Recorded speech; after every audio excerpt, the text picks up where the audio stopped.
safe, that Israel finds peace soon. So we thought it'd be appropriate tonight, as we stand with Jews everywhere, to start with Hatikva. So Philip, are we online right now? Okay, so when we rise, as we recite Hatikva.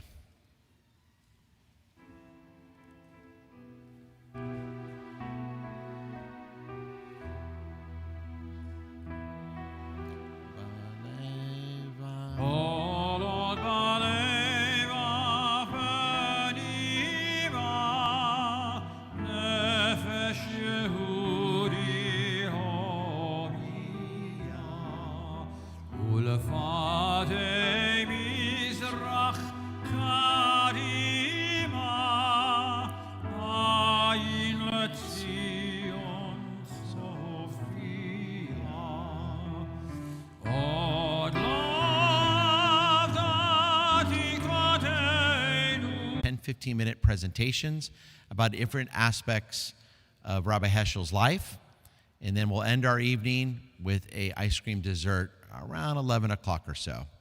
So Jennifer, as always, thank you, Jennifer Rosenzweig. Big round of applause for Jennifer for all her work and getting all this ready.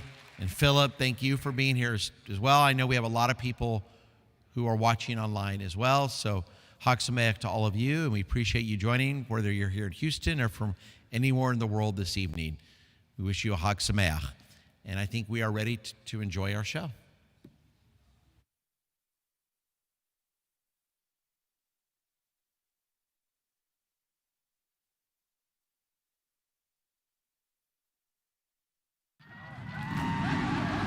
Go home or go to your church.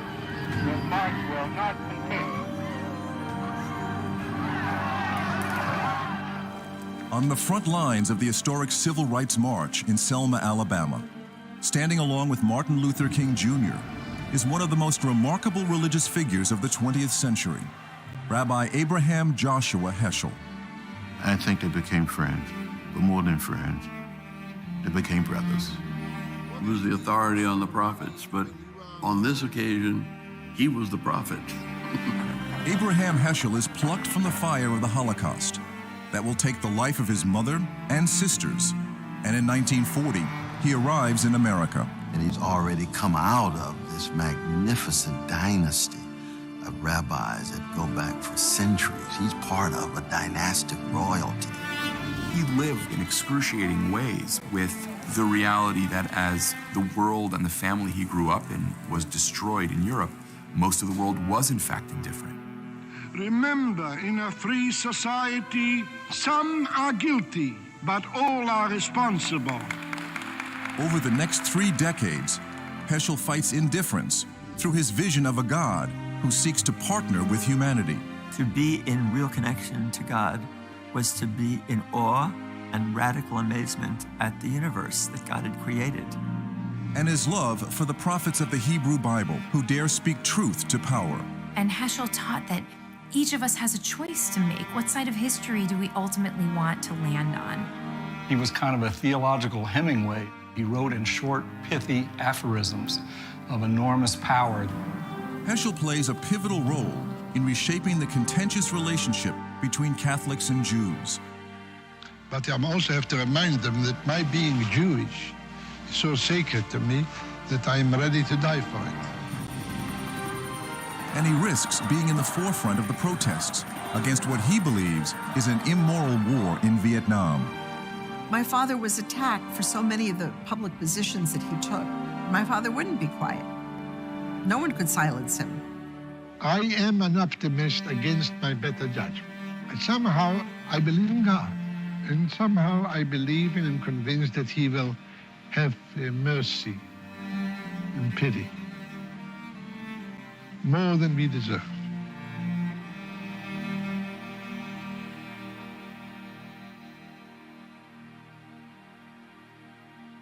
Major funding for this program was provided by Lilly Endowment. Additional funding provided by the E. Rhodes and Leona B. Carpenter Foundation, Mark and Michelle Gary, Louis Grossman, the Gary Bialis Family Fund of the Jewish Community Foundation of Los Angeles, Cosette Charitable Fund, and Skip and Fran Minikowski.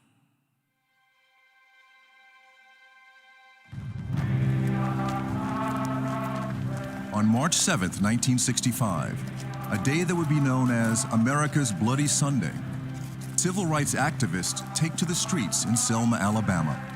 They march because so many black Americans are being denied the right to vote. You came down to make a mockery out of this courthouse, and we're not going to have it. When the demonstrators cross the Edmund Pettus Bridge, they are met on the other side with a show of force.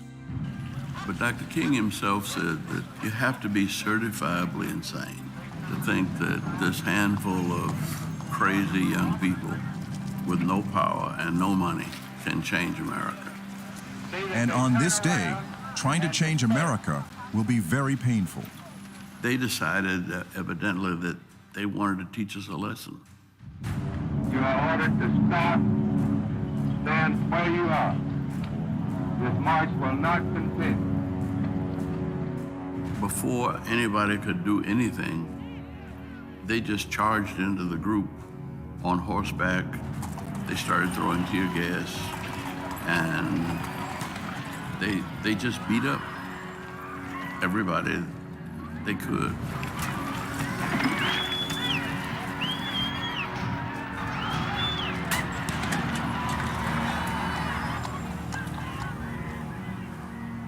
After we had been beaten, left bloody, I had a concussion on the bridge.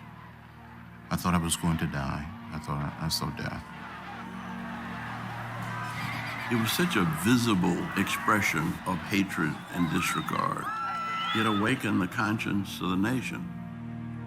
Martin Luther King Jr. understands a public response, a public outcry is called for. And Martin Luther King Jr. made this unbelievable appeal for religious leaders to come to Selma. Many rabbis, priests, nuns, and ministers came. Over the next 2 weeks, thousands make their way to Selma. One clergyman the movement feels is critical to attend is a writer and theologian from New York, Rabbi Abraham Joshua Heschel.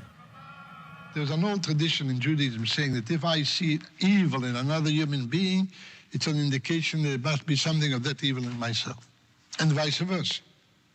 If I see something good in a person, it is a sign there's something of that same good in me. Rabbi Abraham Joshua Heschel was the real thing when it comes to prophetic witness. He was told, others were told, if you go down there, you may not come back. You make sure you make arrangements with your family if you don't make it.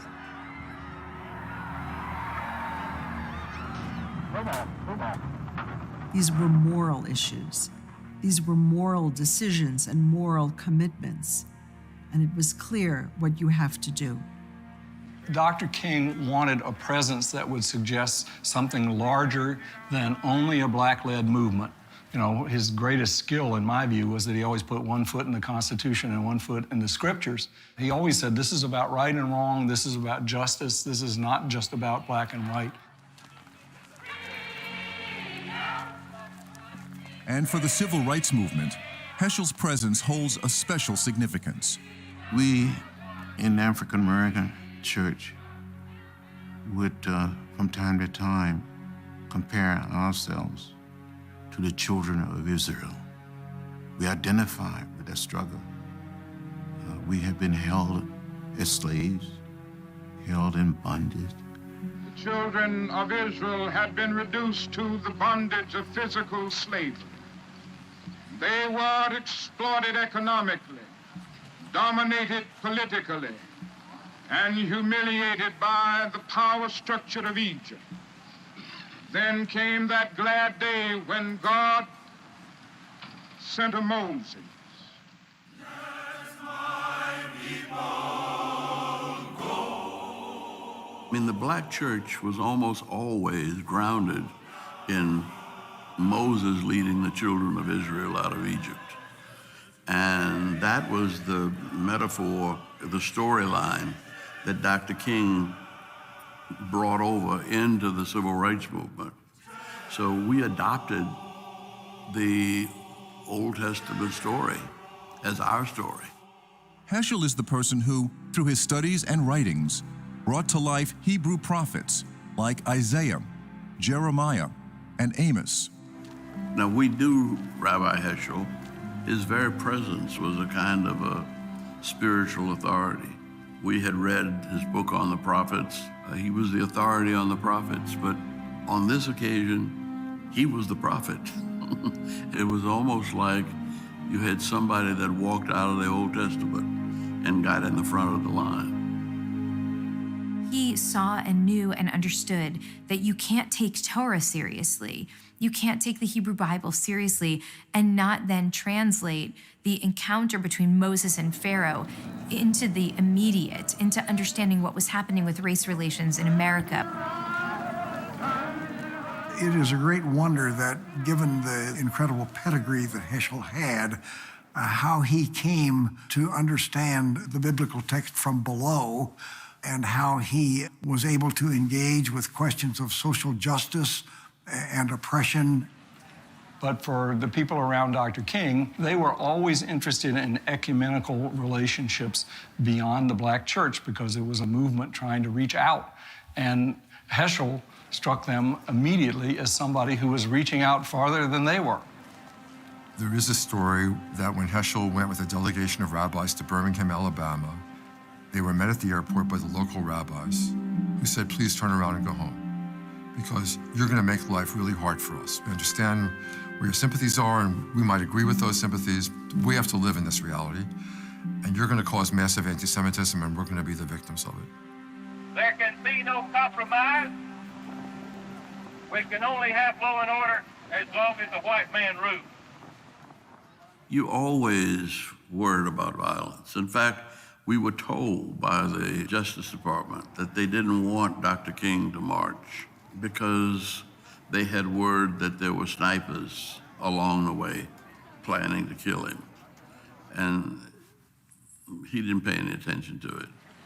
A lot of people didn't want to be in the front line. They're afraid to be victims of the first line of attack. Heschel had no problem being on the front line, identifying with the struggle. He said the best of Judaism is fighting against racism. For Heschel, marching becomes a form of prayer.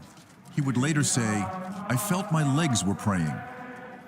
And he said, if Isaiah, if Ezekiel, if Jeremiah were here, they would be shaking the finger at the community. It's always remembering the prophets chastised the people, but they loved the people of Israel. Well, Heschel, and I would say Dr. Martin Luther King, and obviously, they loved America, but they felt America was not living up to its potential greatness.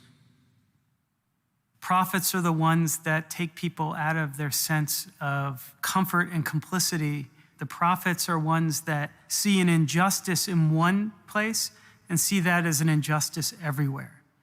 Man is not man because of what he has in common with the earth, but because of what he has in common with God. The Greeks sought to understand man as a part of the universe. The prophets sought to understand man as a partner of God. Heschel understands that he and other Jewish leaders are being called to create community with other Christians, despite the fact that a generation earlier, too many Christians were indifferent during the Holocaust. We cannot exist separate and apart from the rest of humanity. And this was a particularly potent and powerful call, especially in light of the Holocaust and the sense of abandonment that so many Jews felt when it seemed like the rest of the world, didn't lift a finger to help and support our community. My father was living in Nazi Germany, where the Christian theologians were debating whether they should throw the Old Testament out of the Bible, because it's a Jewish book. To come to America and to meet someone like Martin Luther King, who made the Hebrew Bible central to the civil rights movement. The only normalcy that we will settle for is a normalcy that allows judgment to run down like waters and righteousness like a mighty stream. And who drew from this incredibly rich tradition of African-American religiosity and theology that makes the prophets and the Exodus central. This is completely new for my father. His insistence that Jews needed to show up on the front lines of the civil rights movement. The movement for Black equality and Black rights in America was something that many of his colleagues and many Jews of that generation did not agree with or believe. That racism in itself is, for Heschel, a great sin. It's evil. And he is talking about this in the 50s and 60s at a time where the word structural racism doesn't exist. My father used to say, if there's any hope for the future of Judaism in America, it lies with the Black church. Why? Because there's a piety, a religiosity that he remembered from when he was growing up in Warsaw.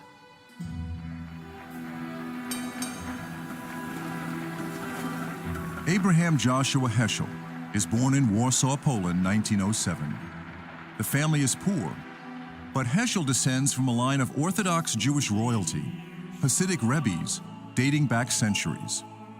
Because of his ancestry and the role of a rebbe in a community, adults would rise when he would enter the room. He would be lifted up on a table and he would give a sermon at the age of 5, 6, 7 years old, a little boy, and he would speak. He was brilliant. Khasidism is not any one particular movement. It means the pious ones. It is a blending of a medieval mystical tradition into a traditionalist, mitzvah, commandment-driven lifestyle. It's the understanding that God plays a role in every aspect of one's life, but also in that the Hasidim see a lot of joy in this relationship with God. Khasidism was taking Judaism and bringing it to life for ordinary people who didn't necessarily have the background that these scholars had, through dancing, through singing, through chanting, and through genuine expressions of love. Heschel would later write that although he was born in Warsaw, he felt his cradle was in a small town in Ukraine, where the founder of Hasidism, the Baal Shem Tov, lived his last years. The Baal Shem Tov, which means the master of the good name, that was a rabbi of the 18th century in Eastern Europe who rebelled against we would say the classicism, the rigidity that he saw in the traditional Judaism of his day. And so he brought to Judaism a sense of wonderment, of joy, not just of a serious Talmudic studies.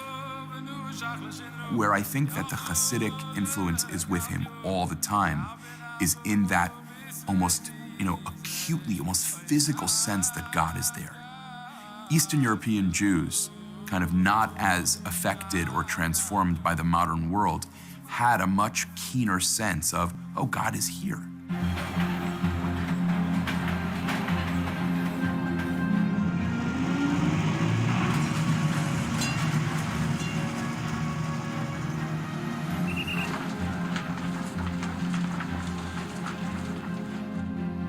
In 1927, at the age of 20, Heschel leaves Poland to study philosophy at the University of Berlin, Germany.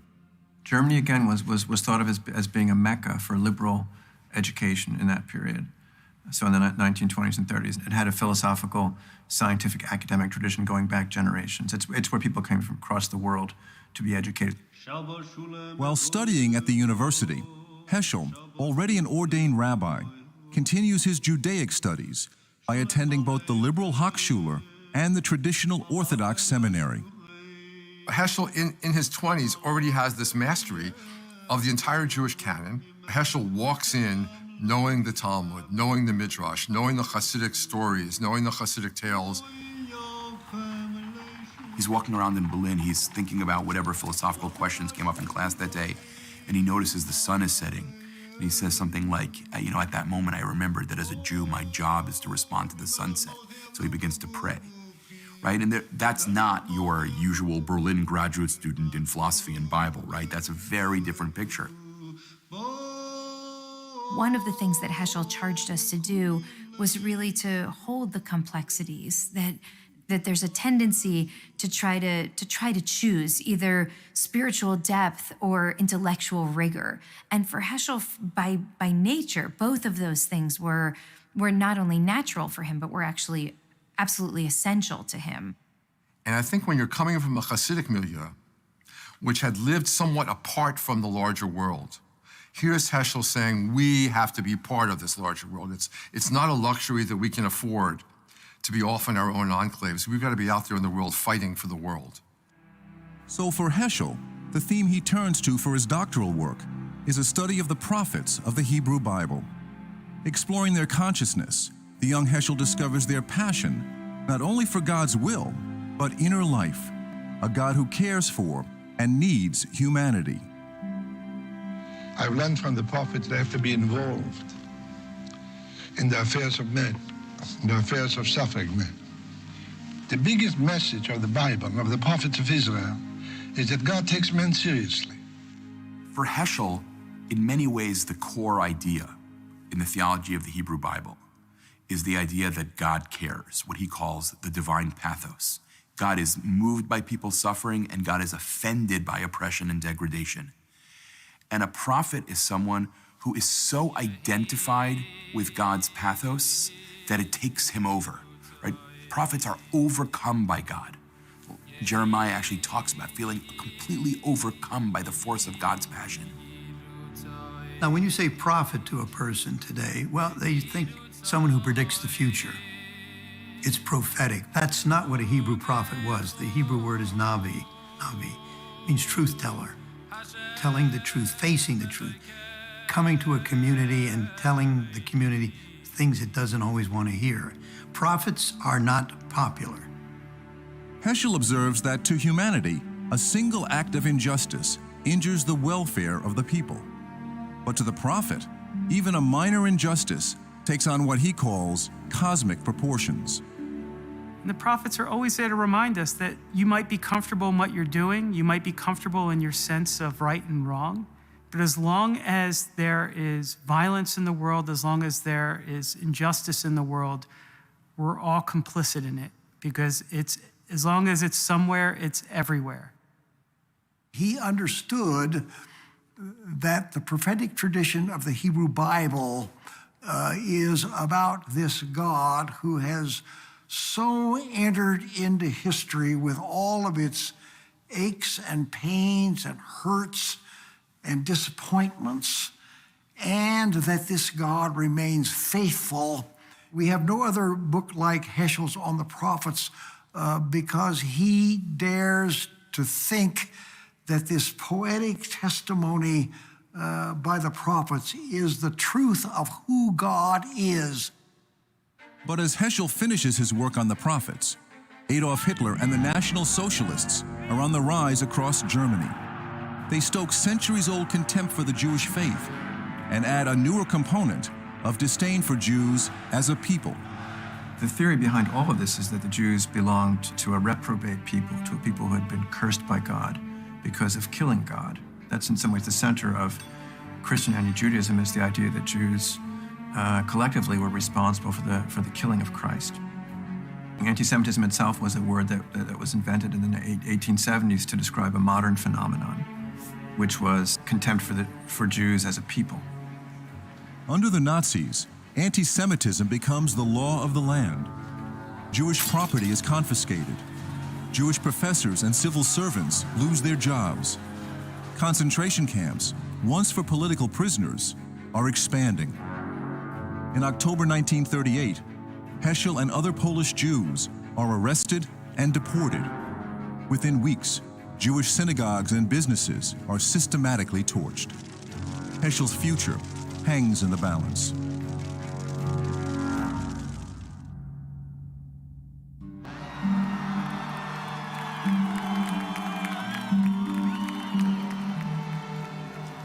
The story of American Judaism in the 20th century is a story of immigration. And all of them are in some way or another fleeing oppression.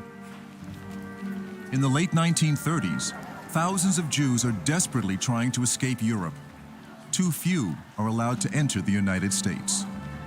So much of Jewish history is about movement, about living in a place, making it a home, and then ultimately being exiled or expelled from that place after persecution and needing to go and establish a new place. And so this becomes kind of core to Jewish identity. I believe on some level, Heschel was the embodiment of that journey. By early 1940, the German army has already begun to bring its reign of terror and murder across Europe. Like so many institutions, the Catholic Church was unable or unwilling to offer effective resistance. Under Pius XII, who became Pope in January of 1939, that the papacy did not speak out strongly against the Nazi regime. The reason was concern that this would lead to the destruction of the Catholic Church as an entity throughout Central Europe. If there had been an open criticism of the Nazi regime, it would have had severe repercussions for Catholics. And with the Nazi efforts to discredit the Hebrew Bible, German Jews are effectively stripped of the voice of their prophets. So in part, it was my father's dissertation was to repudiate that tradition of German theology that denigrated the prophets. And it really is a terribly unfortunate thing, because they made it impossible for Germany to call on the prophetic tradition of justice, social justice. They didn't give them the resources to protest when Hitler was coming to power. In March 1940, Julian Morgenstern, president of Hebrew Union College in Cincinnati, Ohio, secures visas for Heschel and 4 other Jewish scholars to leave Europe and teach in America. Heschel's mother and 3 sisters remain in Europe. When he lands in Cincinnati as an assistant professor of Jewish theology at the Hebrew Union College Reform Jewish Seminary, he finds that most of the students and teachers aren't terribly interested in Hasidic piety. They're not interested in mitzvot, commandments. They're not interested even in the study of Jewish law. So much so that you couldn't get kosher food in their cafeteria. And America itself is a culture shock for Heschel. Whereas in Germany, he was reading Goethe and Hegel and Kant and discussing the finer aspects of music theory, culture, art, etc. In America, they're talking about televisions, automobiles, homes, and it seems spiritually vacuous. Man is willing to define himself as a seeker after the maximum degree of comfort for the minimum expenditure of energy. He feels, acts, and thinks as if the sole purpose of the universe were to satisfy his needs. Heschel was very grateful, obviously, to be in the United States, his life saved during World War II, but he was not happy, he was not compatible with the ethos, the religious ethos. At a social gathering in Cincinnati, Heschel meets a woman from California, Sylvia Strauss. She was gifted as a pianist, and my mother played, and my father thought my mother was quite wonderful and invited her out. They date, and there is a spark, but Sylvia returns to the West Coast, and the two will not meet again for several years. Heschel's going to come to the United States and rouse this generation of Jews, which knows that, like him, it's privileged to be alive. He calls himself a brand plucked from the fire. But in that way, all of the Jews in America, to some extent, know that because they're reading the newspapers and they're watching their cousins, literally their cousins, who are caught in Europe, being gassed. I kill Hitler because I don't consider him human anymore. I kill Hitler because he is a beast, the dangerous beast. According to an ancient Jewish dictum, he who saves one man is regarded as if he saved all men. He who destroys one man is regarded as if he destroyed all men.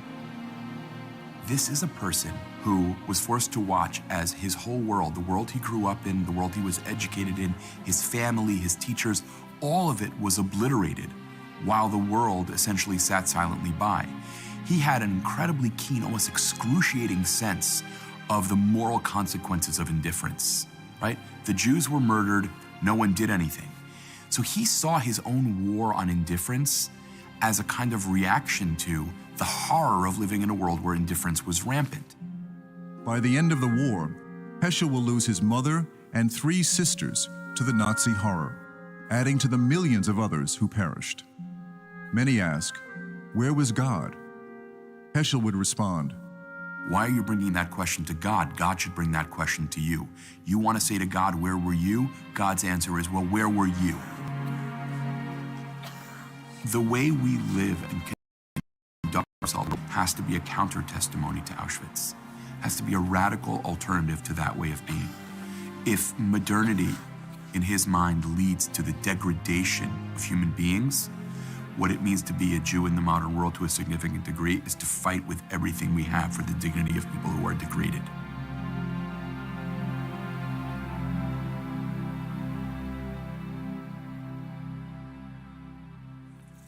In 1945, Heschel leaves Hebrew Union College and joins the faculty at the conservative Jewish Theological Seminary on the Upper West Side of New York.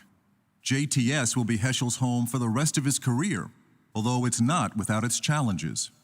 It's a place that's focused on Talmud and history. His colleagues don't really understand what he's doing or why he's doing it. He wants to talk about piety. They want to talk about textual scholarship. He was a professor of mysticism. This was the last thing in the world that they wanted. They were, they were trying to say, we're serious scholars. We want to be considered the Harvard of the Jewish world. From his new post, Heschel gains insight into Judaism across America.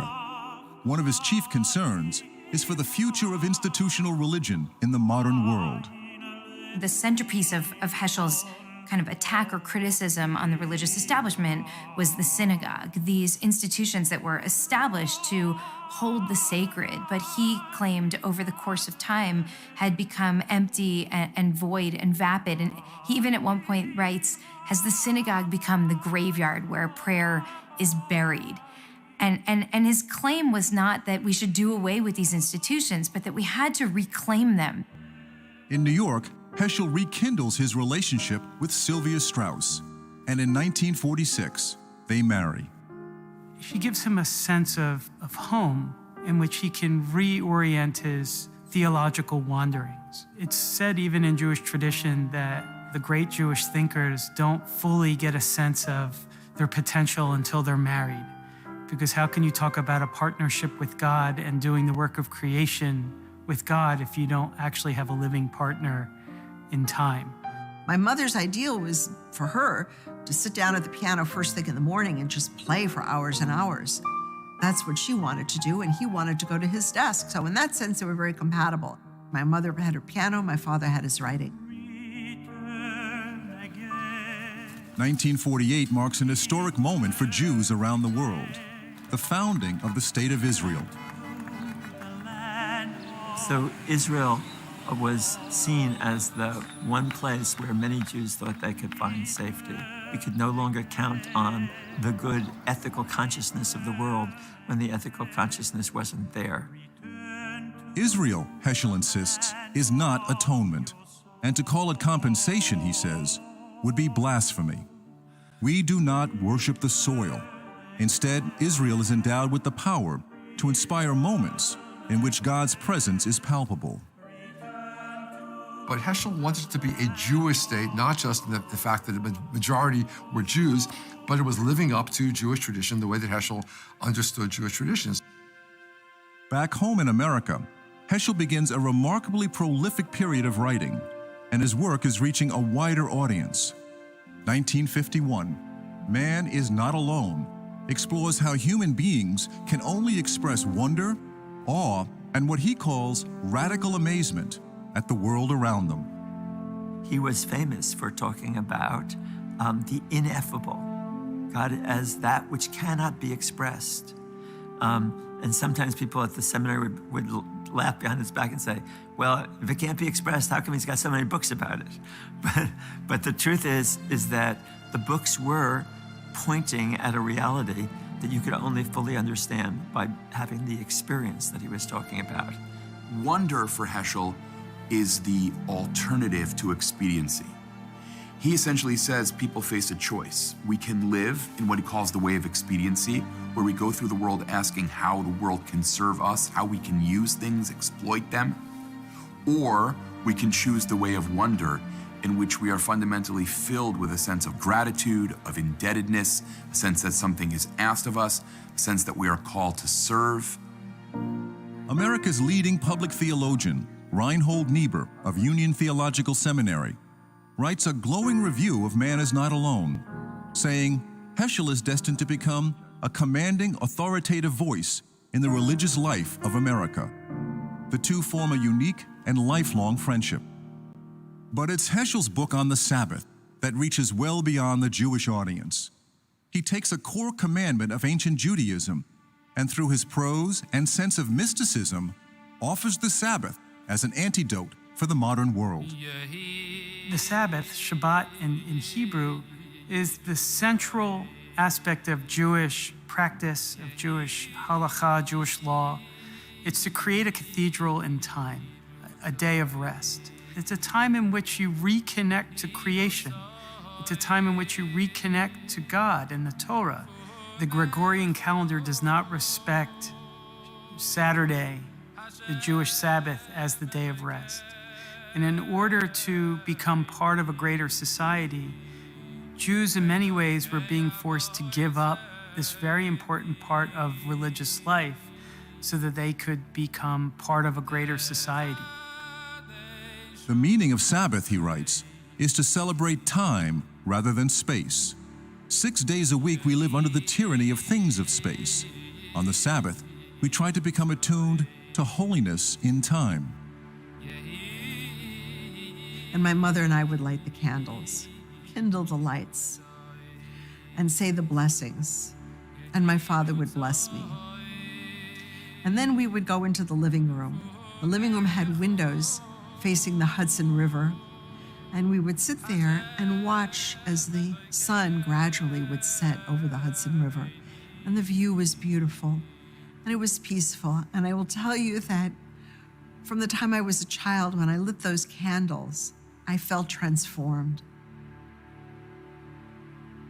His articulation helped us see that Sabbath is intensely Jewish, but then it's not Jewish at all, it's human. The Sabbath is followed by a work that dares to reimagine the very relationship between God and humanity. God in search of man. This notion of divine pathos, what does it really mean to acknowledge that God needs us in the way we need God, and our calling is to be a partner with God to engage in Tikkun Olam, this amending of the world, repairing the damages of the world, transforming the world in light of the hurt, the pain, the misery, the suffering. What is the meaning of man? To be a reminder of God. God is invisible. Since he couldn't be everywhere, he created man. You look at man and you're reminded of God. As God is compassionate, let men be compassionate. As God strives for meaning and justice, let men strive for meaning and justice. The conventional popular religion always wants to imagine that God is omnipotent, omniscient, and omnipresent, all the big absolutes. And Heschel saw that that is a complete misrepresentation of the biblical tradition, because the biblical tradition wants to portray God as so passionate for justice and so committed to love that God is willing to enter into the suffering of the world and by God's presence to transform that suffering. The core theological commitment that Heschel carried is not just that God needs people, but rather that God has chosen to need people. God does not want to be the only actor in the world. God doesn't want to redeem the world alone. God wants partners. God wants covenant partners. In Heschel's theology, God takes an enormous gamble. If God relies on people, God can be sorely, devastatingly disappointed. That's how the prophets talk. And in 1962, as the civil rights movement is gaining urgency across America, Heschel chooses this moment to revise and translate into English his earlier dissertation on the prophets. This is the version that will inspire many of the civil rights leaders. Every preacher there knew who he was. And Dr. King's copy was all underlined. It was almost as though he had memorized a lot of it. At the center of his great book on the prophets is his study of the prophet Jeremiah. And more than any other prophet in the Hebrew Bible, Jeremiah dares to give voice to what it was like to be face to face with God.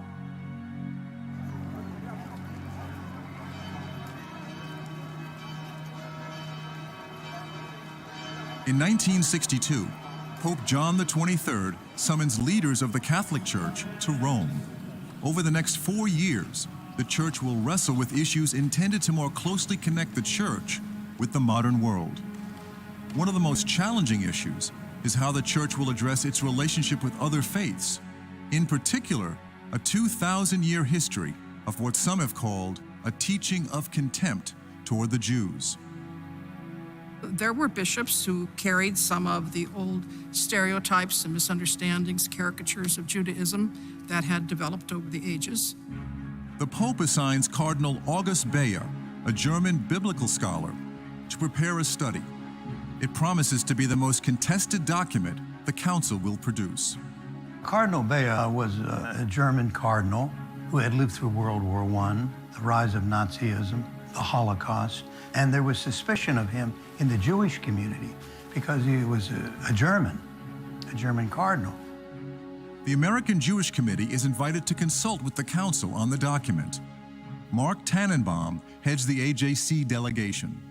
Here's Tannenbaum, who sees that there's a tremendous historical opportunity to get the Catholic Church to rewrite its teachings about Judaism, and who better than Abraham Joshua Heschel to carry on this dialogue, because Heschel is totally learned, totally authentic, totally a part of the Jewish community. His Jewish credentials cannot be questioned, and yet, here's Heschel, who's convinced with every fiber of his being that God loves other people and not just Jews. It was clear very quickly that Heschel and Bea developed a very good rapport. They were both senior scholars. They had read each other's work. My father wanted a repudiation of any effort to convert the Jews. That was extremely important to him. He wanted a rejection of anti-Semitism, of course, but he also wanted something positive. He wanted the church to have institutions that would foster an understanding of Judaism and working together. The Council members will now convene in Rome every fall as committees advance the various documents throughout the year. Back in the United States, Heschel is invited to speak at a groundbreaking conference on religion and race that brings together religious leaders from across America. Here he meets Martin Luther King Jr. for the first time. I think that when Heschel met King in 1963 at that conference on religion and race, and they got to talking, he recognized not just a kindred soul, but a kindred biography. Like, here you have the son and grandson of Hasidic rabbis and the son and grandson of Black Baptist preachers. We have Heschel saying about the civil rights movement that it was easier for the children of Israel to cross the Red Sea than it is for a Negro, he called it, a Negro to walk across some campuses in the South. That Chicago gathering prompts President John Kennedy to bring the Religion and Race Conference to the White House in the hopes it might derail a planned summer march on Washington. My father was invited to that and responded with a marvelous telegram that ends with the phrase, "I propose that you, Mr. President, declare a state of moral emergency. The hour calls for moral grandeur and spiritual audacity." When Heschel talked about racism as Satanism and sent those historic telegrams to John F. Kennedy and said that we humiliate Negroes, we forfeit the right to worship, one of the most precious rights, freedom of expression. If you're treating black people like this, then in fact, you are forfeiting your own right to worship. In Rome, the summer of 1963 brings the death of Pope John. His successor is Pope Paul VI, who recommits to the work of the Council. The Committee on the Catholic Jewish Document is working through various drafts, but there is a problem. When the second draft appeared, it called for a hope for the eventual conversion of the Jews. My father was very upset about that, and he called it spiritual fratricide. One of the biggest scandals in the history of the church was to try to make Christians out of Jews. No, Christianity is a religion for which I have very great respect. I have great reverence for many Christians, but I also have to remind them that my being Jewish is so sacred to me that I am ready to die for it. And when a statement came out from the Ecumenical Council expressing the hope that the Jews would eventually join the church, I came out with a very strong rebuke. I would say I'd rather go to Auschwitz and give up my religion. With the document now in question, it's arranged for Heschel to fly to Rome and plead directly with the Pope. Well, my father was attacked, of course, before the document ever even came out. There were some who said you shouldn't talk to them. I remember somebody in a Jewish newspaper, a letter to the editor that said, if Rabbi Heschel wants to talk to the Pope, let the Pope come to him. Why should we as Jews go to them? And my father said, if what I'm doing will save one life, of course I'll go to Rome. The Pope meets with Heschel, but will not commit to changing the language of the document himself. Instead, he prefers to leave it to the council. They had a several days debate about precisely this document, sometimes called the Great Debate. The 1,000 or so bishops actually got up, and one after the other they spoke. And virtually all those who spoke out in favor of a strong document, condemning anti-Semitism and going back to the earlier document, and that had distanced itself from an agenda of conversion. And I think they had Rabbi Heschel's words ringing in their ears. In the fall of 1965, after 4 years of intense debate, the final document is passed by a wide margin. It's called Nostra Aetate, Latin for In Our Time. It called for mutual respect and understanding between the Roman Catholic Church and the Jewish people. It denounced anti-Semitism in all its forms. It called for a fraternal dialogue between Jews and Catholics and repudiated the concept of Jews as the killers of Jesus of Nazareth. And there is no call for the conversion of the Jews. That was a tremendous moment in religious history. Heschel played a clandestine role because there were a lot of Jews that didn't want to have anything to do with what the Christians were doing, and a lot of Jews who thought that it was dangerous. Now lauded for his pioneering interfaith work, that fall, Heschel is invited to be a visiting professor at the Protestant-founded Union Theological Seminary, across the street from his own JTS. He became the first non-Christian to be invited to join the faculty. They had to change the bylaws a bit for that. And he gave this wonderful lecture, opening lecture on November 10th, 1965, called No Religion is an Island. On what basis do we people of different religious commitments meet one another? First and foremost, we meet as human beings. To meet a human being is an opportunity to sense the image of God, the presence of God. The Lord said to Moses, wherever you see the trace of man, there I stand before you. He came to think that religious diversity was God's will, that God wanted to be worshiped in a variety of ways, in a range of ways, in different languages, in different religious, images. That Heschel understood when Amos talked about let justice roll down like waters, that was not just for Israel, that was for nations all around the world. It emerged out of Israel, but it had a universal vision. Vietnam. The war will span 3 decades and tear at the very heart of the nation. Many view America's intervention as a way to thwart communist expansion. Yet the more troops and funds committed, the more the anti-war movement grows. My father was not a pacifist, and he was not a communist sympathizer by any means. But killing civilians, that was unacceptable. What does God demand of us primarily? Justice and compassion. What does he condemn above all? Murder, killing innocent people. How can I pray when I have on my conscience the awareness that I am co-responsible for the death of innocent people in Vietnam? Heschel becomes co-chairman of a nationwide effort with over 50,000 clergy and laypersons calling for an end to the war. One of the things he said to me that has never left me, that if you're the heir to a great religious tradition, it's your responsibility, it's your duty, not just your right, it's your duty to speak in the name of that tradition as best you can. The most important religious issue of our time is to end the war in Vietnam. In April 1967, a major event is scheduled at New York's Riverside Church, nearby Jewish Theological Seminary. The keynote speaker is Martin Luther King Jr. At Heschel's urging, King will deliver a much-anticipated statement against the war. I speak as a citizen of the world, for the world as it stands aghast at the path we have taken. I speak as one who loves America. To the leaders of our own nation, the great initiative in this war is ours.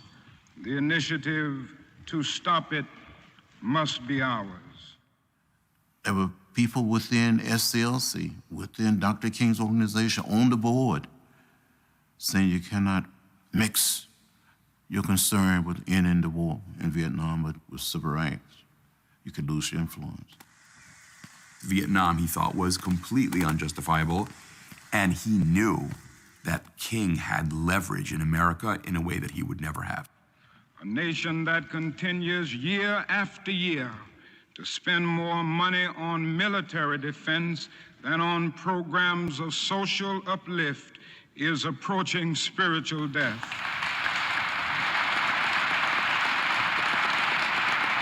And it electrified the audience that was there and was immediately denounced by everybody across the country, the New York Times, the Washington Post. What's he talking about? War. He should stick to civil rights. He doesn't know anything about it. He's lost his moral standing for sticking his nose where it doesn't belong. That same night, Heschel adds his own plea. We are assembled here because our own integrity as human beings is decaying. The blood we shed in Vietnam makes a mockery of all our proclamations, dedications, commitments, and celebrations. No triumph is worth the price of the terror which we commit in that land. People came to see my father from the Israeli embassy and said, you should be quiet about Vietnam. You'll endanger U.S. support for Israel. Be quiet. My father wouldn't be quiet. No one could silence him. It's not simply that one takes a position that you disagree with. If it's one that is so deeply unpopular, like going against the Vietnam War, people then use that as the lens to interpret your theological work, your philosophical work, your teaching, all as a means to this unjust end, that he's putting at risk his life's work to do the right thing. The moral substance of America is at stake. Remember, in a free society, some are guilty, but all are responsible.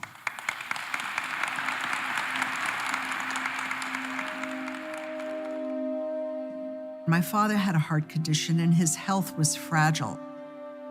I knew it from childhood, and I was frightened. During the next months, King and Heschel remain close. Often, it's the war that brings them together. Exactly 1 year to the day after the Riverside speech, King will be assassinated.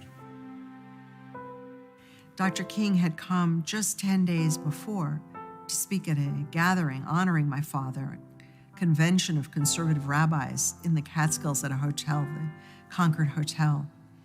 And when Dr. King came that night and walked into the auditorium, we all stood up and we crossed arms and held hands, and we sang "We Shall Overcome" in Hebrew. In 1969, the 62-year-old Heschel suffers a life-threatening heart attack and is hospitalized for 3 months. But once he recovers, he returns to his teaching and advocacy work. In particular, he campaigns to raise awareness for the plight of Jews in the Soviet Union. A Jew in Russia who is oppressed, we here are also hurt. To feel it deeply, to feel it all the time is our task. The Soviet Jewry movement was really important to him because Heschel was a Jew who wanted to struggle for the dignity of Jews. He wanted to make sure that the way that Jews were indifferent, or many Jews were indifferent while World War II was going on, they would not be indifferent in the face of Soviet Jewry. For us to be silent is the crime of indifference, the crime of silence. The Jews in Soviet Russia cannot cry out. It is our task to be their voice, to be their cry.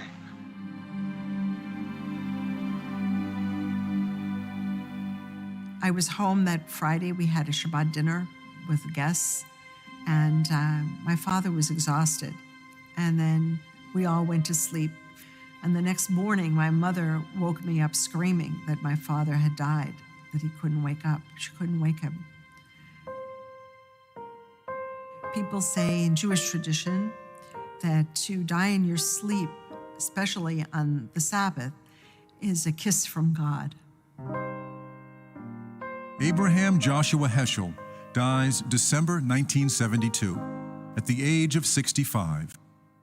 Over his lifetime, he forged a new path for modern Judaism that honored the piety and traditions of his faith as he confronted the great injustices of his day. His commitment to embody the covenant between God and humanity to renew the world remains an inspiration for Jews and non-Jews alike. If there's one word that would cover Abraham Heschel, it was passion. He never doubted the truth and the reality of God's holiness. So whereas I don't think he ever thought of himself as a prophet, he became a prophet for everyone else. Most synagogues have his picture up on their walls, even when their leadership 40, 50 years ago took real issue with some of Heschel's political leanings. The sentence that I think he writes more than any other over the course of his writing is a very simple sentence. Something is asked of us. When he talks about wonder and awe and radical amazement, it's as if suddenly we discover, yes, there are other dimensions to my life as a human being that I can explore.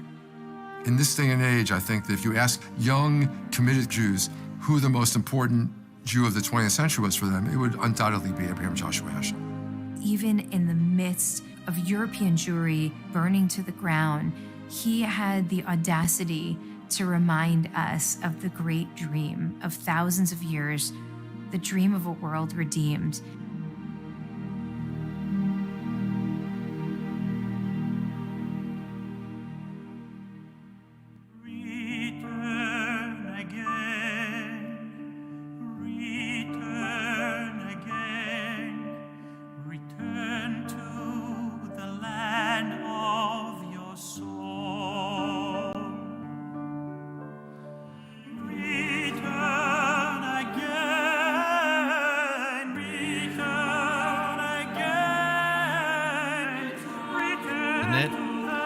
So let's take a 30-second stretch break and we'll get started.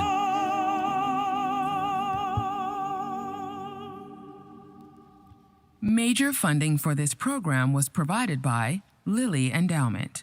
Additional funding provided by the E. Rhodes and Leona B. Carpenter Foundation, Mark and Michelle Gary, Louis Grossman, the Gary Bialis Family Fund of the Jewish Community Foundation of Los Angeles, Cosette Charitable Fund, and Skip and Fran Minikowski. For more information about this program or the educational materials available about Abraham Heschel, visit journeyfilms.com.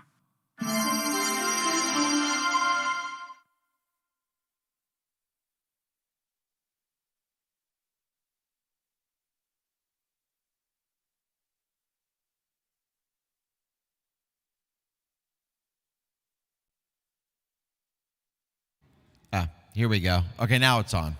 Good. So what a film. Has anyone here before the film, have you guys heard of Abraham Joshua Heschel? Raise your hand if you had heard of him before. So many of you had. And you realize what an incredible influence he had on not just us, not just the Jewish people, not just the American Jewish community, but really Americans in general and people all over the world. What an extraordinary legacy.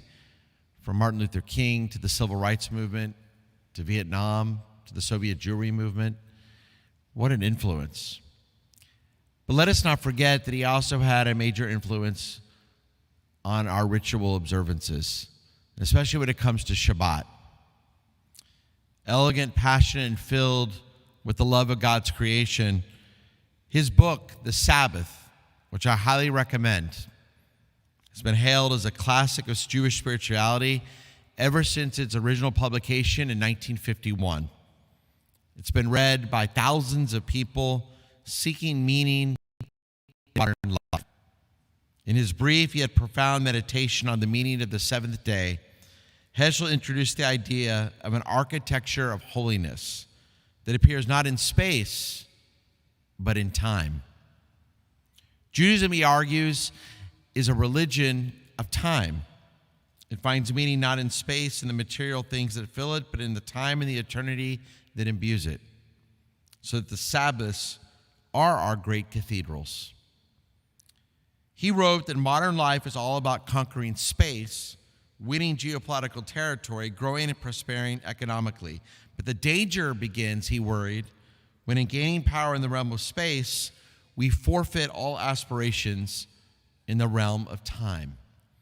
In that realm, he wrote these incredibly beautiful words that I think have more meaning today than ever before. He wrote, "The goal is not to have, but to be, not to own, but to give, not to control, but to share, not to subdue, but to be in accord." The writer Soram Armari offers the following insights. He writes, many of Heschel's American co-religious colleagues in his time saw the ritual of Shabbat as an impediment to freedom. The freedom to shop, to work, to socialize as much as they wanted. But for Heschel, this brand of freedom was missing something profound. It barred entry to an entire dimension of existence, namely time, whose passage reminds us that everything is contingent, everything passes away, everything that is except God. The Sabbath, Heschel thought, is the guarantor of our inner liberty, while restless, Sabbathless societies could easily descend into tyranny and barbarism. And of course, as we saw in the film, he learned from his bitter experience growing up in Europe. Now, as we also learned in the movie, and it's important to remember, the competing Hasidic impulses vied for his soul. He had a euphoric spiritual optimism in tension with a strict moral vision that harshly judged human nature. The one gave me wings, he would later write, the other encircled me with chains. Only the Sabbath, he said, can reconcile the opposing impulses that he felt. Because it was the celebration of God's rest that opened up a holy dimension to its observers, a dimension, he wrote years later, in which the human is at home with the divine.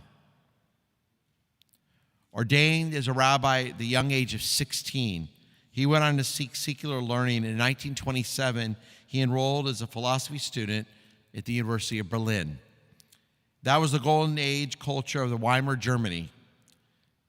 And for Heschel, for the most part, kept his nose in his studies. But a skeptical spirit dominated his chosen field, the philosophy of religion. And the scholars he encountered didn't ask, what does this biblical text tell us about God or morality? But rather, at the time, they were asking, what does these claims about God and morality tell us about the culture that produced the text? In such circumstances, holding fast to his forefathers' faith proved taxing. But one night, as we heard in the movie, in the early 1930s, while strolling along Berlin's magnificent streets, he had that breakthrough. Suddenly, he said, I noticed the sun had gone down, evening had arrived, and he had forgotten about time. He should have been preparing for the evening prayer. He writes, I had forgotten God, I had forgotten Sinai, I had forgotten that sunset is my business as a Jew. And the sunset reminded Heschel of his task as a believer and a faithful Jew, namely to restore the world to the kingship of the Lord. Fired up by his awakening, he went on to write a dissertation on the Hebrew prophets that reversed the secular humanistic projects of his time. He went on to write that the goal of a philosophy of religion shouldn't be to understand God as an ancient symbol, still less a disturbance in the ancient mind, but to undertake human beings as the living God's project as partakers in the divine pathos. In this God-centered understanding, he came to believe was the only sure guarantee of human dignity. On the Sabbath, we could all be equal.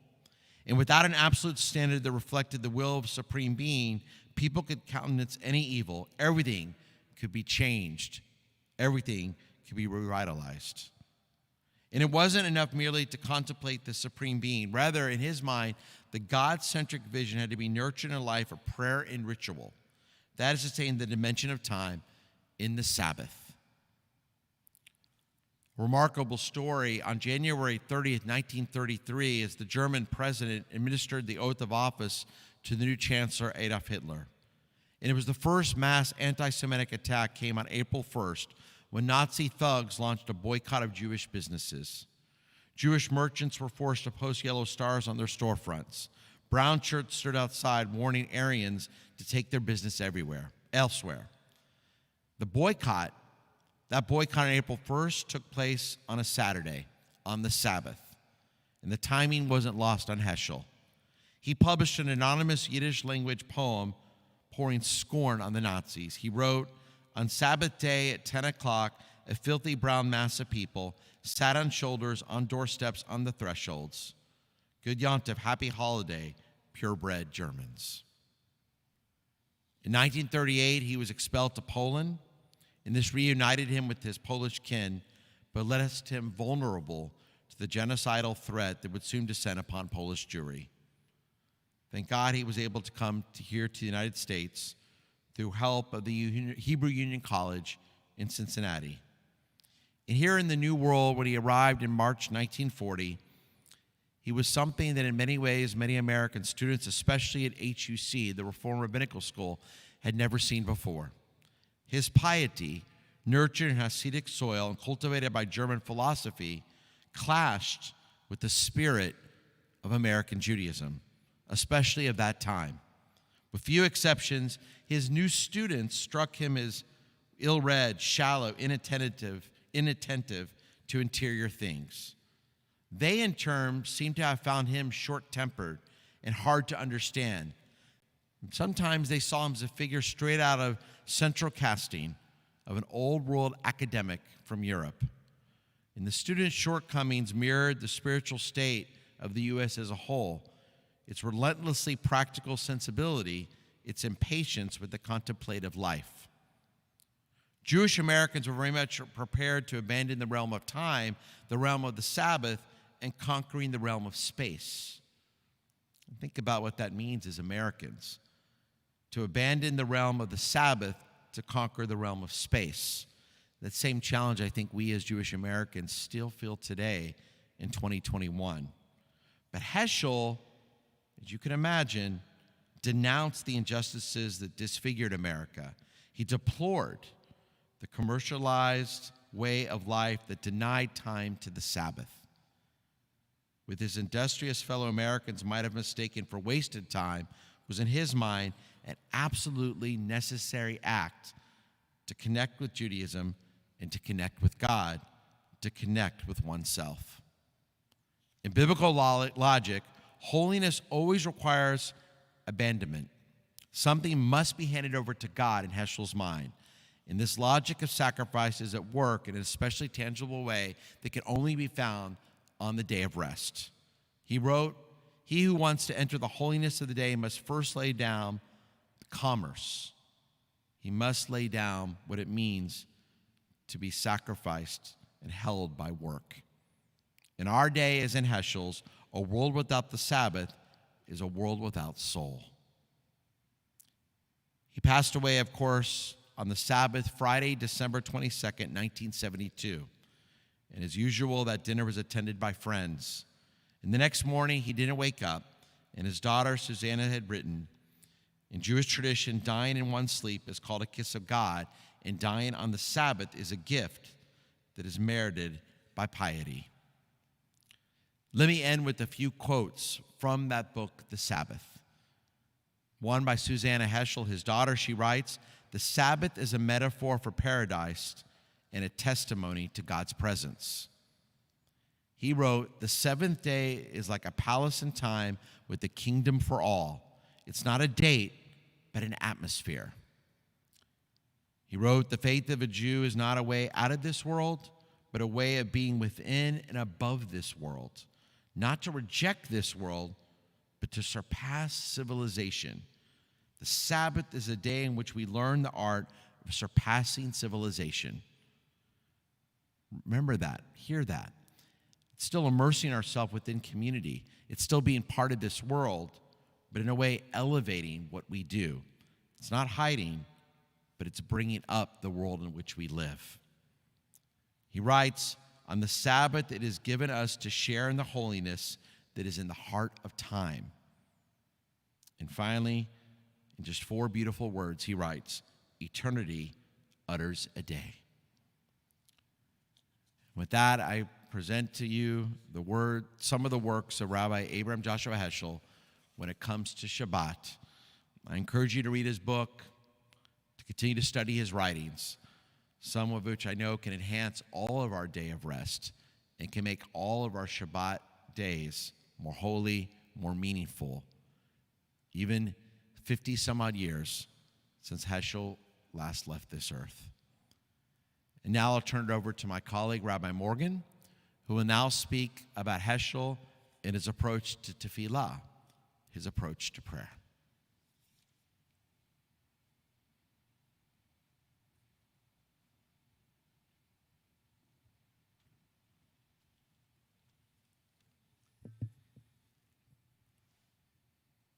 So to understand what Heschel had to say about prayer, we first need to understand Heschel's view of God. Now, I'm not particularly a Heschel scholar. I read a lot, but I'm not an expert in Heschel per se. But I believe I can convey some of his ideas. Heschel had a profound faith in God, even while he recognized the limitations of human beings to truly understand or perceive the ultimate reality of God. This is how I would describe Heschel's thoughts. God is not and cannot be an object of scientific inquiry. The creator of the universe exists beyond time and space. As such, our 5 senses, which God has given us, are of no avail. These 5 senses help us to perceive the physical world, but they cannot perceive the creator of the physical world because the creator is beyond the space-time continuum. But perhaps, and this is my own thought, but I think it comes out of Heschel's thinking, perhaps God has given us a 6th sense, a spiritual receptor that enables us to connect in some limited way with that being who created us all. Here's something that Heschel did write, and he wrote poetically, so it takes a little bit of thinking. The certainty of the existence of God does not come about as a corollary of logical premises, as a leap from the realm of logic to the realm of ontology, from an assumption to a fact. In other words, he's saying you can't just deduce the nature of God like a geometric syllogism that we used to do in high school. It is, on the contrary, a transition from an immediate apprehension to a thought. An immediate apprehension means you have some immediate connection, some immediate understanding of God, some glimpse of what God is without any rational thinking at all. In other words, that's where I say his 6th sense comes in. We have some kind of 6th sense that somehow can understand God or apprehend God in some way, and then we convert that apprehension into a thought. We put that experience into words and ideas. Back to Heschel, from being overwhelmed by the presence of God to an awareness of his essence.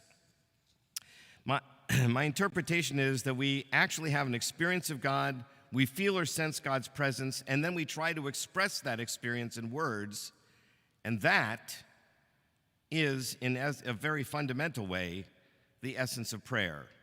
What it means to pray. It is to express in words a connection we've already had with God. Here are Heschel's words again. Responsiveness to God cannot be copied. It must be original with every soul. Each one of us has our own experience with God.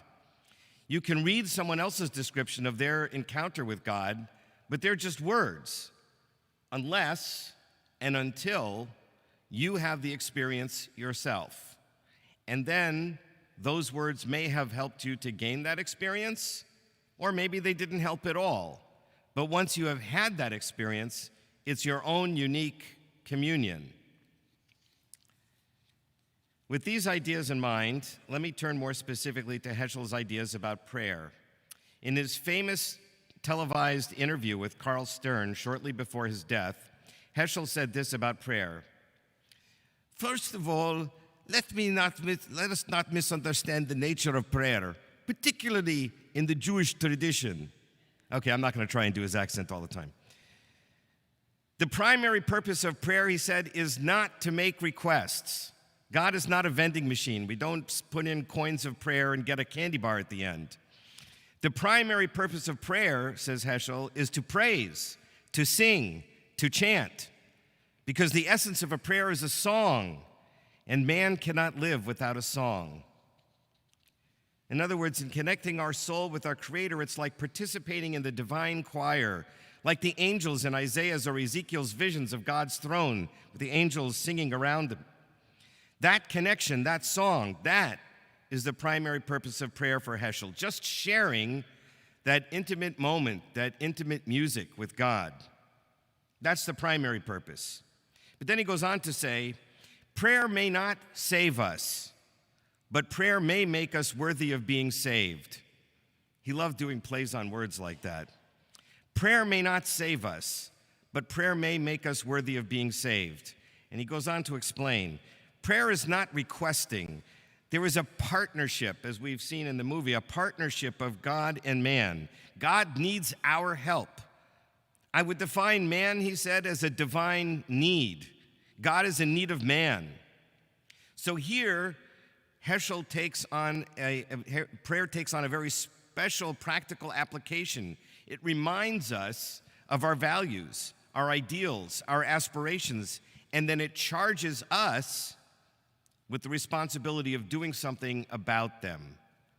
So after that ecstatic moment of singing in the divine choir, we return to this mundane world charged with a mission to be God's partner in promoting justice and fairness, kindness and compassion.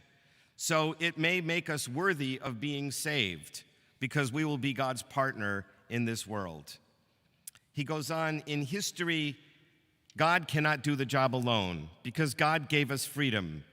And the whole hope of the messianic redemption depends on God and on man, on human beings.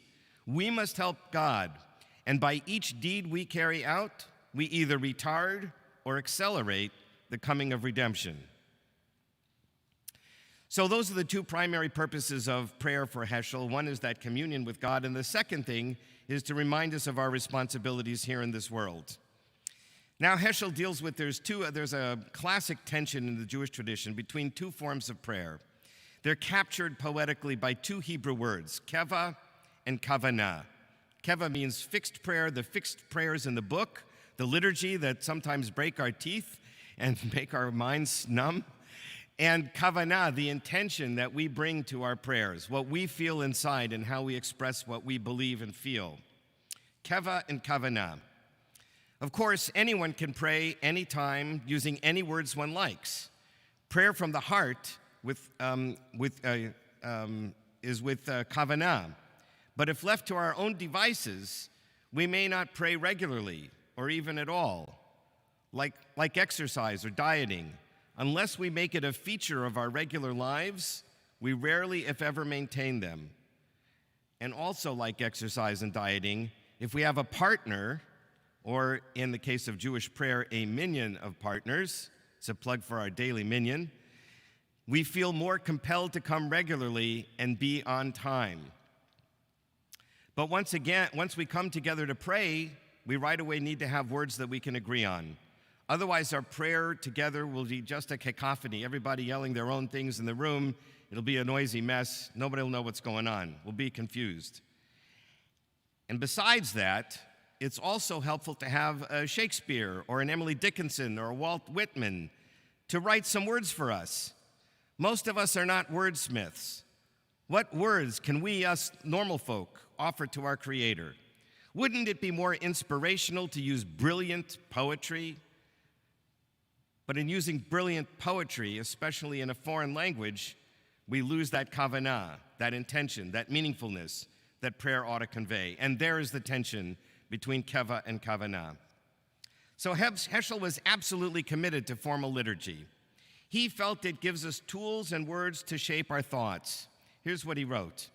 It is good that there are words sanctified by ages of worship, by the honesty and love of generations.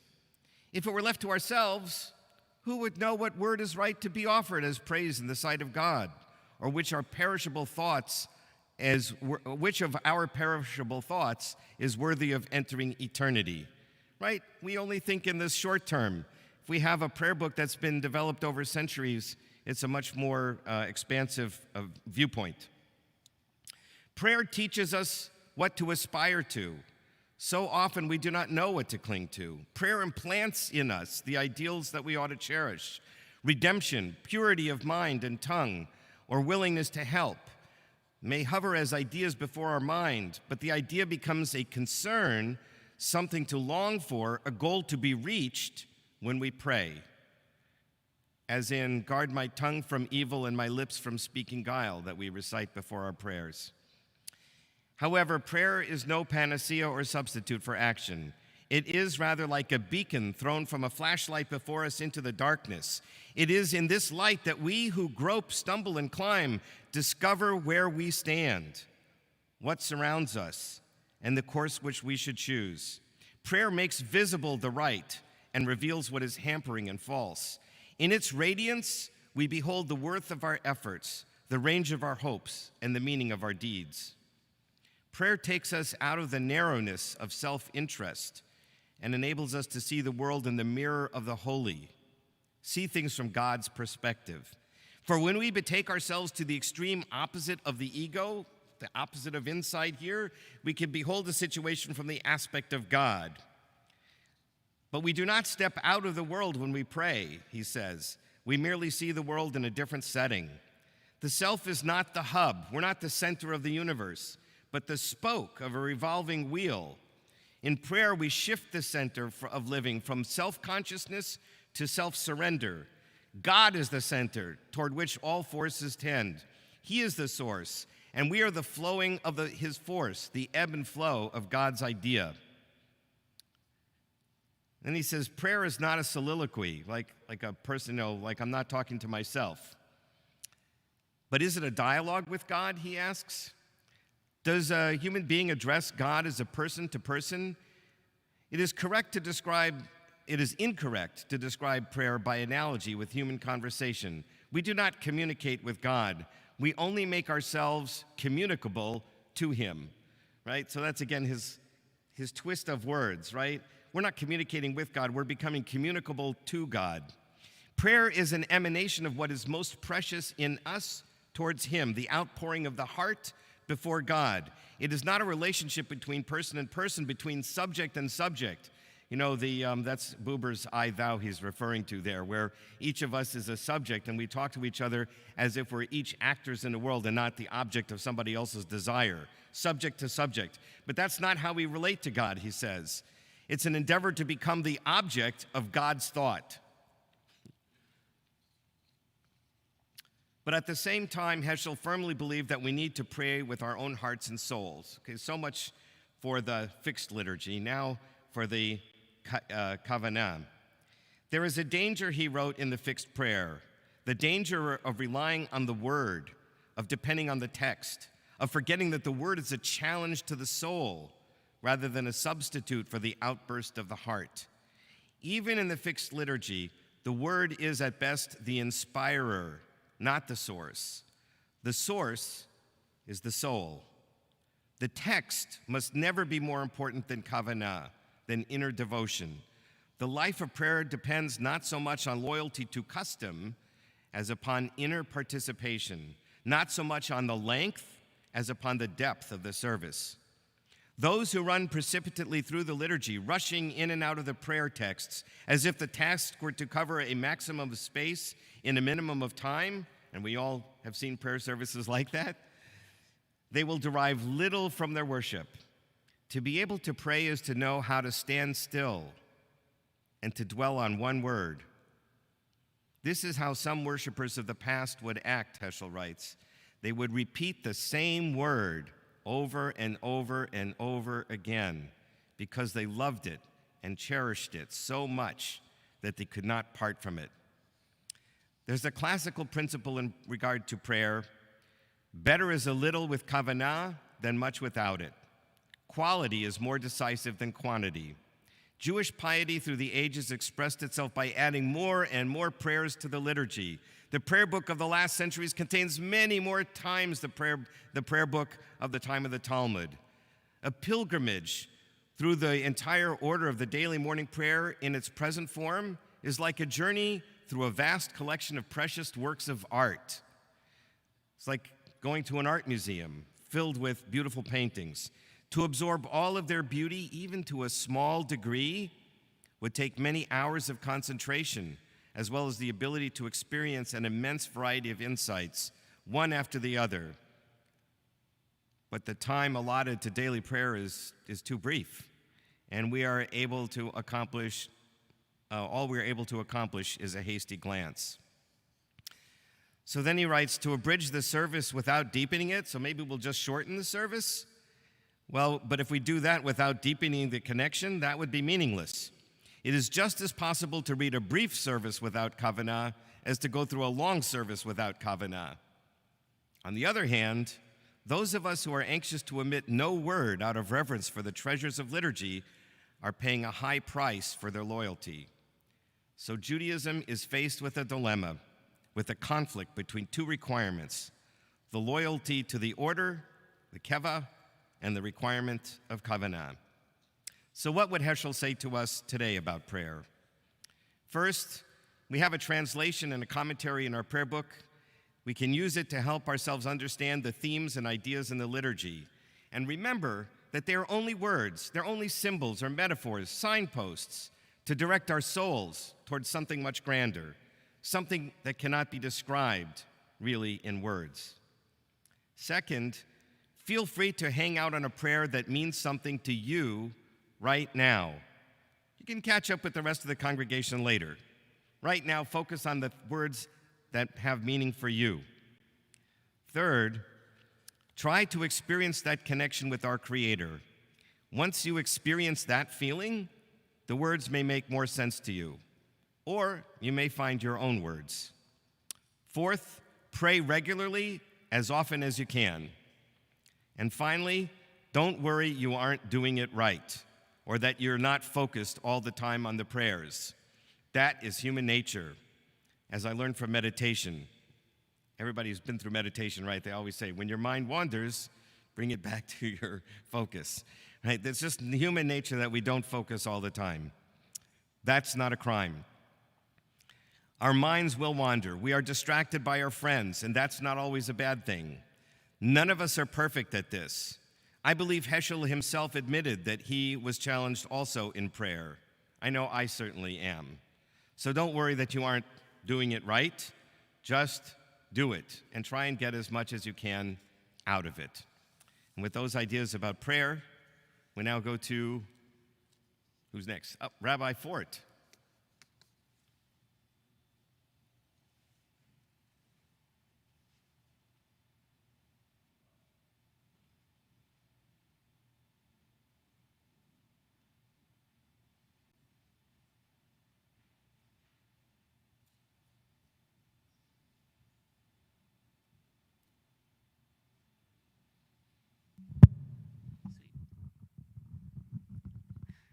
I'm so used to presenting on Zoom and having slides, so I just figured I'd do more slides. I'm also a visual learner, so it's easier for me as well. I have always, I feel like, heard of Abraham Joshua Heschel. Like, everyone's heard of Heschel, right? I've heard of Heschel. I knew he was big into social justice and he marched with Dr. King, right? I knew that. Yeah, social justice was important to him, right? And it wasn't until, I'm not kidding, it was not until I started doing research for this teaching that I really dove so deep into Rabbi Heschel's theology and how it related to how he saw social justice. I had never done that before, and when I did, I have, I think, never been more inspired. Next slide, next. Luckily, I am coming, third in the list, and after a long, well, not long, but a very interesting film, so I don't have to go too far into his background, but you do have to understand, and I think you know by this point, you have to understand who he was, to understand how he got to where he was in terms of social justice. On his father's side, he was descended from the Maggid of Mezrich. That's wild. His mother's side was Yitzhak of Berdichev, the Berdichev Rebbe. So he has yichus. If anybody has yichus, it's Abraham Joshua Heschel. He comes from a long line of learned, wise, brilliant, mystical tradition. Very traditional. He had a very traditional education. He got very traditional smicha, ordination. So it all seems to be shaping up rather nicely. But then he does something wild, which some of my colleagues and the movie touched on very deeply. He went and enrolled at the University of Berlin. He had a secular education.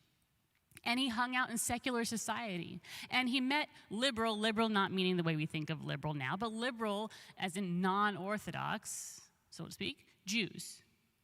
And he got a second smicha, a second ordination. And he dove into those secular studies and secular culture, and he dove into liberal Jewish society. He was well-rounded. If ever there was a well-rounded rabbi, it was Abraham Joshua Heschel. And like many of us, he was formed and shaped by his work life, because he studied under Martin Buber of I, it, I, thou. How do you relate to God? How does God relate to you? This all helps form how Abraham Joshua Heschel sees the world, and thus how he eventually approaches social justice. Because, of course, as we know, in 1938, he was deported back to Poland by the Nazis, where he went, and even though he was there for a very short time, he taught for 8 months the Warsaw Institute of Jewish Studies. Eventually, he escaped to England first, and in his short time there, he established the Institute for Jewish Learning in London. Everywhere Heschel goes, he dives into that community. And he sees himself in those people, and he sees the divinity in those people, and he establishes Jewish learning. Eventually, in 1940, he's brought to America. Thank God. He teaches at HUC. They are the ones who bring him in. It's not a great fit, as we've heard. And in 1945, finds his home at JTS, and he stays there for the rest of his life. Next slide. Boom. He writes a lot. He's a prolific writer and a prolific speaker. And I thought, because you've had such a great film and my colleagues have spoken, that the best way to get to know Abraham Joshua Heschel's theology of social justice would be to basically do a text study, not a text study of Talmud, but a text study of his own work. And I realize now that you basically can't see anything, so I'm going to read it to you. He writes a series of essays. This is early on. They start in 1959. He kind of edits them over the years, but in 59. And so as you're reading this, as I'm reading this, I want you to keep an ear out for his traditional upbringing as he writes. He says, Judaism is forever engaged in a bitter battle against man's deeply rooted belief in fatalism and its ensuing inertia in social, moral, and spiritual conditions. Abraham started in rebellion against his father and the gods of his time. His great distinction was not in being loyal and conforming, but in defying and initiating. He, Abraham, was loved by the Lord not for ancestral worship, but because he taught his descendants to, quote, keep the way of the Lord by doing what is just and right. It's a quote from Exodus.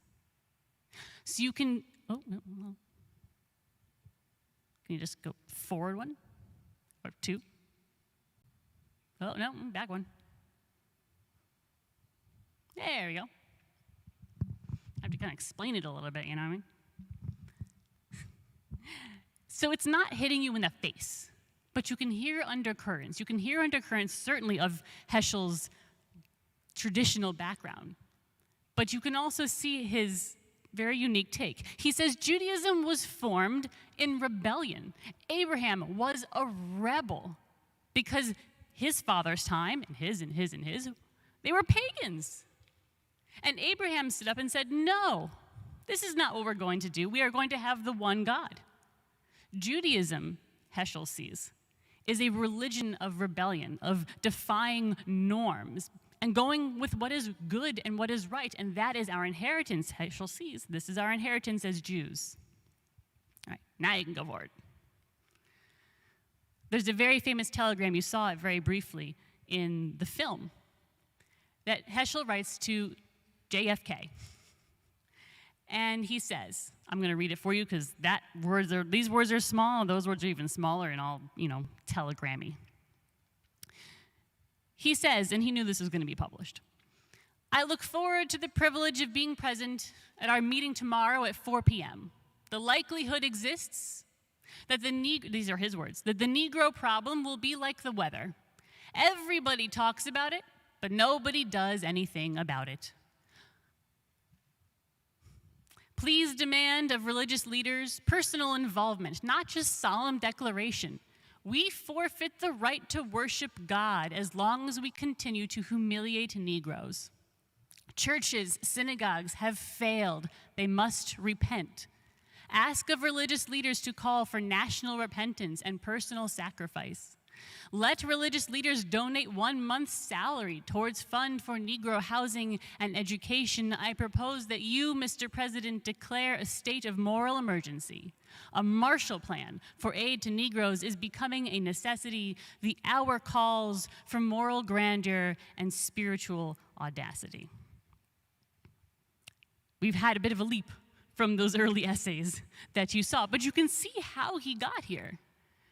He's saying that if you don't understand that Judaism, to Heschel, if you don't understand that Judaism is a religion that is asking us to rebel against what is in order to move towards what is right, then you forfeit the right to worship God because you're not doing what God has built you to do. And that's how Heschel got to this place. You can switch. And I want to just kind of bring us to this point. He wrote this, but it was a speech he gave called Religion and Race. He gave it kind of in conjunction with Martin Luther King Jr. in 1963. Again, I'm doing these in the chronological order, and this is the last piece I'm bringing you. And this, I'm going to read through this speech. We're going to talk about this speech. This is not the whole speech because it's a very long speech. And I'm not going to say what I think of it because it's going to put an idea in your head. But Heschel says, what is an idol? Any God who is mine but not yours, any God concerned with me but not with you, is an idol. Faith in God is not simply an afterlife insurance policy. Racial or religious bigotry must be recognized for what it is: Satanism, blasphemy. In several ways, man is set apart from all beings created in 6 days. The Bible does not say God created the plant or the animal. It says God created different kinds of plants, different kinds of animals. In striking contrast, it does not say God created different kinds of men, men of different colors and races. It proclaims God created one single man. From one single man, all men are descended. You can see so beautifully how Heschel weaves together a deep knowledge of and love of and reverence of our text, the Torah, our most central text from God's self, with a perspective that I think becomes very, very clear. And he's not brooking really any discussion. Faith in God is not an insurance policy, he says. You don't just believe in God and say, well, just in case, so I can get through the pearly gates. I believe in God. No, Heschel says. Because faith in God requires you to be active, not just to say, I believe. No, Heschel says, at least as a Jew, your faith must move you to action. And he looks to the story, the first creation of man's story, which is that one human being is created. And I never thought about it before. This is me just personally saying, we read in the Torah, lots of different trees. Each tree creates its own kind of fruit, yada, yada, yada, different kinds of animals. One human being. Next slide. Thank you. He says, God is every man's pedigree. He is either the father of all men or of no man. The image of God is either in every man or no man. From the point of view of moral philosophy, it is our duty to have regard for every man. Yet such regard is contingent upon the moral merit of the particular man. From the point of view of religious philosophy, it is our duty to have regard and compassion for every man, regardless of his moral merit. God's covenant is with all men, and we must never be oblivious of the equality of the divine dignity of all men. The image of God is in the criminal as well as in the saint. How can my regard for man be contingent upon his merit if I know that in the eyes of God, I myself may be without merit? It is a radical egalitarianizing of humanity. Heschel says, how dare you look at another person and say you do not see dignity in that person, you do not see divinity in that person. You don't get to make that decision, Heschel says. God does.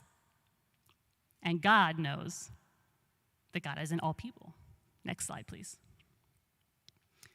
Heschel says, what we need is a total mobilization of heart, intelligence, and wealth for the purpose of love and justice. God is in search of man, waiting, hoping for man to do his will. The most practical thing is not to weep, but to act and have faith in God's assistance and grace in our trying to do his will. This world, this society, Heschel writes, can be redeemed. God has a stake in our moral predicament. I cannot believe that God will be defeated. I think Heschel knows, maybe he knows, that it is so easy to look at the world and see so much that needs to be fixed. So much, and it can be so overwhelming. It can make you sit there and cry at how horrible things are. Yes, so terrible. And that can be overwhelming. And Heschel wants us to remember that we are not alone, nor are we searching for God. God is searching for us. God wants to come to us. And we have to have faith. Because if nothing else, at the end of the day, Heschel is a man of such faith. Next slide, please. He says, the universe is done. The greater masterpiece, still undone, still in the process of being created, is history. For accomplishing his grand design, God needs the help of man. Man is and has the instrument of God, which he may or may not use in consonance with the grand design. Life is clay, and righteousness the mold in which God wants history to be shaped. But human beings, instead of fashioning the clay, deform the shape. God needs mercy, righteousness. His needs cannot be satisfied in space, by sitting in pews, by visiting temples, but in history, in time. It is within the realm of history that man is charged with God's mission. I hope you hear reverberations of the Sabbath, that Shabbat is not a thing, it's not a space, it's a time. And here, too, you see that it's all coming together. Heschel is very consistent. He made a lot of sense. As flowery as he was, he made a lot of sense.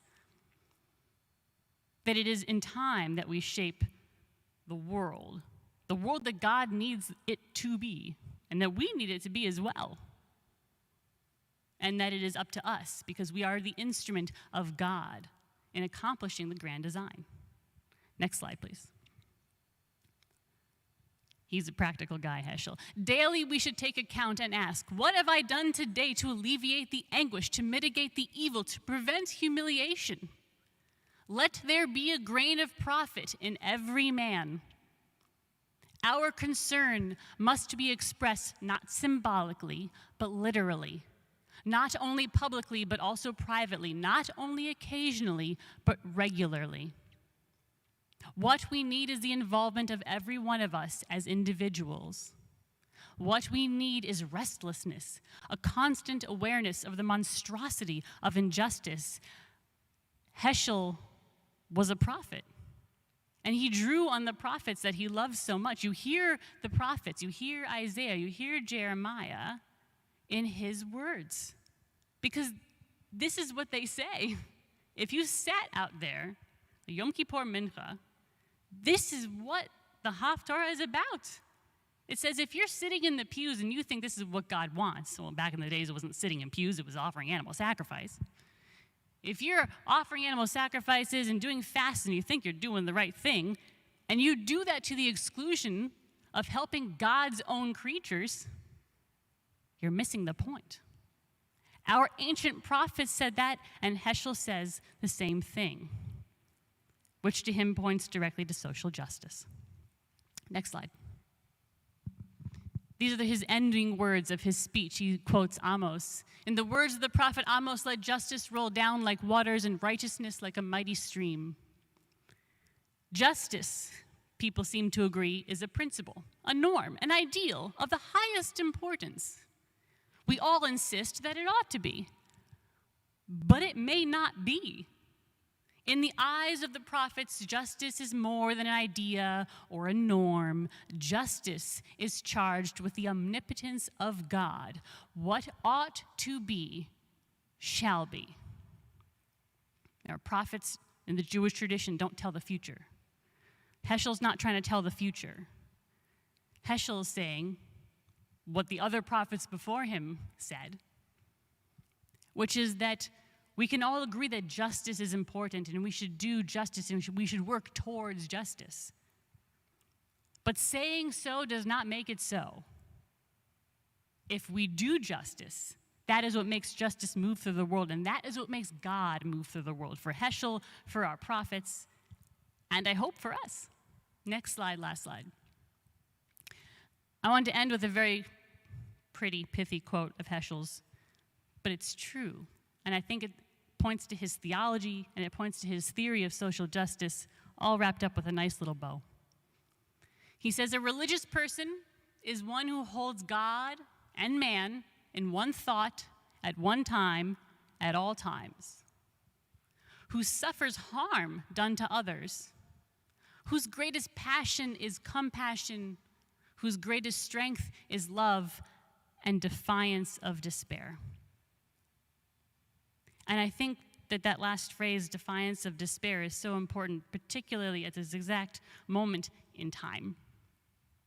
Because I think it's so easy for us to look at the world in general, and especially as Jews, and to look at the horrors being visited on the world and us as Jews, and to despair of that.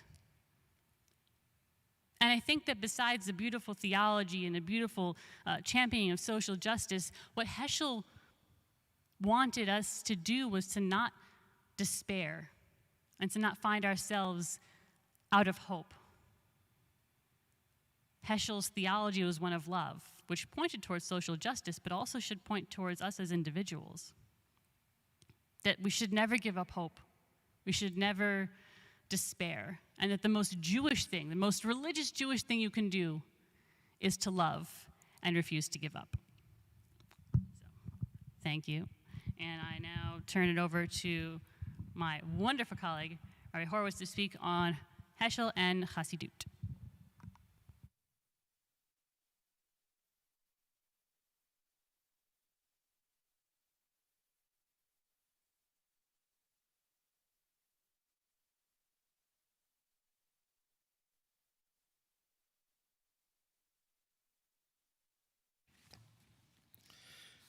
Thank you, Rabbi, for it. Talking about Heschel is very personal for me because I know that I would never have contemplated living a traditional Jewish way of life if I had not encountered his teachings or read his books beginning in my senior year in high school. Although I am not quite old enough, just by a snitch, right, to have studied with Heschel directly, I did wind up doing my doctorate with one of his last students, Rabbi Byron Sherwin, and Dr. Sherwin shared with me many of his own personal encounters with Heschel. Now, Heschel, as you saw, grew up in the Hasidic world. Not the Hasidic world as we might think of it. You know, what do we know of Khasidism? Most of us, we look at Chabad in, America, and that's how we think of Khasidism. But you saw that Heschel's father was a Hasidic Rebbe and a leader of a relatively small Hasidic group, not at all like Chabad in many ways. And in fact, for 7 generations, his ancestors had been Hasidic Rebbes. And he was named for the most famous one, the Rebbe of Apt, Avraham Yehoshua Heschel, who was called the Ohev Yisrael, one who loved Jews. And he was famous for mediating disputes between different rabbis and leaders, as well as for his spiritual teachings. He was known for ecstatic prayer. You all know the tradition that here on Shavuot, we celebrate the revelation at Mount Sinai, and the tradition is that all of us, our souls, were present at Sinai. The Ohev Yisrael, Heschel's ancestor, was so deeply imbued with the Torah that he claimed to remember who he was standing next to at Sinai. And Heschel's family came from the same town in the Ukraine as the founder of the Hasidic path, who was referred to earlier, Rabbi Yisrael, the Baal Shem Tov. And the Ohev Yisrael, Heschel's ancestor, was buried next to the Baal Shem Tov. Right?